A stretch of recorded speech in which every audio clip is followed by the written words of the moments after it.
Right now, on a special edition of the National Rifle Association's Under Wild Skies. Jim Corbett's famed Rigby rifle returns to the places that made it famous, hunting man-eaters in the foothills of the Himalaya.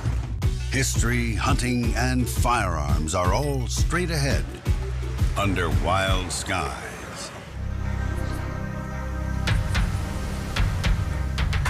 Here in the domain of the untamed beats the unrelenting rhythm of the wild.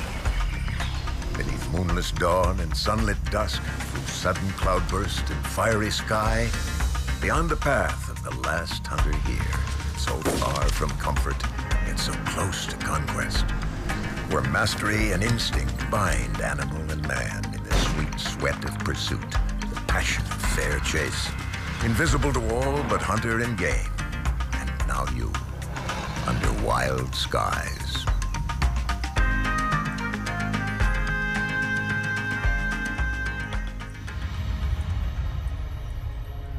As a boy, I read with delight the adventures of Jim Corbett in his pursuit of the man-eating tigers and leopards that roamed the Indian jungle. Hunting alone, often in the pitch black of night, with only a trusted rifle by his side, Jim Corbett's stories thrilled an entire generation of future sportsmen in books and magazines. But it was his ethics as a hunter and his early voice in the fight to conserve India's wild game that made him a standout in the time known as the days of the Raj. Jim Corbett became famous by being the only person around that could shoot a rifle after the first man-eating incident. And subsequently, every time a man-eater that was impossible for most people to collect, they'd dial Jim Corbett up. Jim Corbett is one of my true heroes. He was a British subject born in India. So he grew up hunting the thick forest of India, and he became famous for hunting and killing man-eating tigers and leopard. And he killed a lot of them. For me, Corbett is a true hero.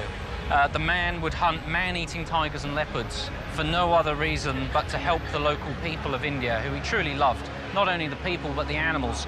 And people who've grown up reading the Corbett books, or whether they've come to find those later in life, to see the guns that are mentioned thousands of times in those stories is something very, very special. Mark Newton is the managing director of Rigby and Company in London. While relatively young to be in such an esteemed position, he's proving to be the right man for the job. Under his management, Rigby is reintroducing the famed Rising Bite double rifle and a line of Rigby bolt guns with the Mauser action, rifles with, as Mark puts it, the same DNA as Jim Corbett's rifle.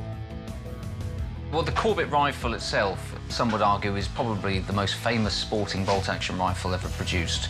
And over the years, it's sort of been lost in time somewhat. And last year, we were able to get this rifle back here to Rigby's for our museum for the purposes of having this on public display for everybody to enjoy. Jim Corbett was presented the Rigby Mauser in 275 for killing the man-eating tigress of Champawat. The plaque on the stock of the old rifle reads, "Presented to Mr. J.G. Corbett by Sir J.P. Hewitt, KCSI, Lieutenant Governor."